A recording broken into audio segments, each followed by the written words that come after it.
അതായത് RSS അവർക്ക് സ്വീകാര്യമാവുകയും welfare party അവർക്ക് സ്വീകാര്യമല്ലാതിരിക്കുകയും ചെയ്യുന്നു എന്നുള്ളതാണ്. വെൽഫെയർ പാർട്ടിയുമായി ജമാഅത്തെ ഇസ്ലാമിയുമായി എത്രയോ തെരഞ്ഞെടുപ്പുകളിൽ പരസ്യമായ ബാന്ധവത്തെ ഏർപ്പെട്ടതും ദേശാഭിമാനിയിൽ എഡിറ്റോറിയൽ എഴുതി അതിനെ സ്വാഗതം ചെയ്തതും CPMന്റെ സംസ്ഥാന സെക്രട്ടറിയായിരുന്ന പിണറായി വിജയൻ പത്രസമ്മേളനത്തിൽ പരസ്യമായി അക്നോളജ് ചെയ്യുകയും ചെയ്തൊരു കാര്യം സംഭവിച്ചിട്ടില്ല എന്ന് പറയാൻ അസാമാന്യമായിട്ടുള്ള തൊലിക്കെട്ടി തന്നെ വേണം. അപ്പോ അത്തരത്തിലുള്ള ചർമ്മബലമുള്ള ഒരു പാർട്ടിയാണ് CPM. അതിന്റെ നേതാക്കന്മാരും അത്തരത്തിൽ ചർമ്മബലമുള്ളവരാണ് എന്നാണ് മനസ്സിലാകുന്നത്. അപ്പോൾ എങ്ങനെയാണ് അത് കേരളത്തിലെ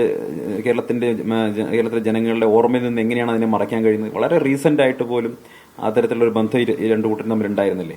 അപ്പോ RSSുമായിട്ടുള്ള ബന്ധം തുറന്നു പറയാൻ കഴിയുന്നതാവുകയും വെൽഫെയർ പാർട്ടിയുമായുള്ള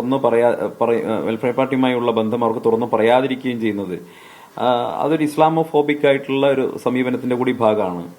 കാരണം RSSുമായിട്ടുള്ള ബന്ധം തുറന്നു പറയുമ്പോൾ ഗോവിന്ദൻ ഒരുപക്ഷെ ദീർഘകാല ലക്ഷ്യം ഉണ്ടായിരിക്കാം. കാരണം ഇനിയും അടുത്ത തെരഞ്ഞെടുപ്പുകളിലൊക്കെ RSSന്റെ സഹായം വേണ്ടതാണ്.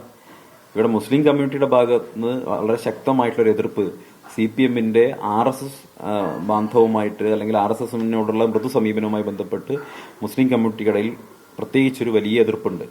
അപ്പൊ അതുകൊണ്ട് തന്നെ അവിടെ നിന്ന് പ്രത്യേകിച്ച് വോട്ടുകൾ തങ്ങൾക്ക് കിട്ടില്ല എന്ന ബോധ്യത്തിന്റെ അടിസ്ഥാനത്തിലായിരിക്കണം മറുപക്ഷത്തെ സുഖിപ്പിക്കാൻ വേണ്ടി അതല്ലെങ്കിൽ അവരെ ചേർത്ത് നിർത്താൻ വേണ്ടി ഇത്തരം പ്രസ്താവനകളൊക്കെയുമായിട്ട് അവർ മുന്നോട്ട് പോകുന്നു.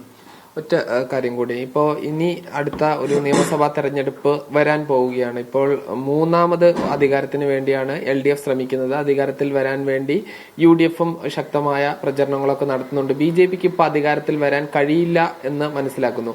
BJPക്കാർ ആര് അധികാരത്തിൽ വരണമെന്നാണ് ആഗ്രഹിക്കുന്നത്? അപ്പോ അത്തരം എന്തെങ്കിലും നീക്കുപോക്കുകൾ ഉണ്ടാകാൻ സാധ്യതയുണ്ടോ?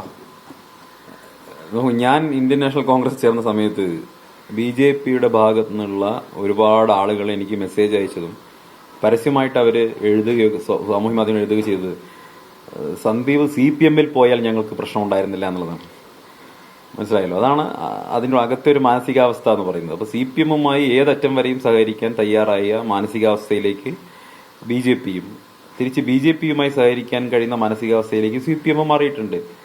ആ ബന്ധം ഇനിയുള്ള സമയങ്ങളിൽ പരസ്യമായിട്ടൊന്ന് പുറത്തു വരണമെന്നുള്ളത്. ഇപ്പോൾ എന്തായാലും RSSുമായിട്ടുള്ള ബന്ധം MV ഗോവിന്ദൻ അക്നോളജ് ചെയ്തുകൊണ്ട് ഒരുപക്ഷെ ഇനി അത്തരം കാര്യങ്ങൾ കൂടി അവർ തുറന്നു പറയുന്ന അവസ്ഥയിലേക്ക് വരുമായിരിക്കും. ഇവിടെ BJP പ്രവർത്തകർ ആഗ്രഹിക്കുന്നത് പിണറായി വിജയന്റെ അല്ലെങ്കിൽ LDFന്റെ വിജയമായിരിക്കാം നിലമ്പൂർ അടക്കമുള്ള സ്ഥലങ്ങളിൽ BJP നേതൃത്വം ആഗ്രഹിക്കുന്നത്. അതുകൊണ്ടാണ് സമീപകാലങ്ങളിൽ അവർ തമ്മിൽ ഒളിഞ്ഞും തെളിഞ്ഞും പലയിടങ്ങളിലും സഖ്യത്തിൽ ഏർപ്പെട്ടുള്ളത്. പഞ്ചായത്ത് തെരഞ്ഞെടുപ്പിലും നിയമസഭയിലും ഒക്കെ ഇത് ആവർത്തിക്കാനുള്ള സാധ്യതയുണ്ട്.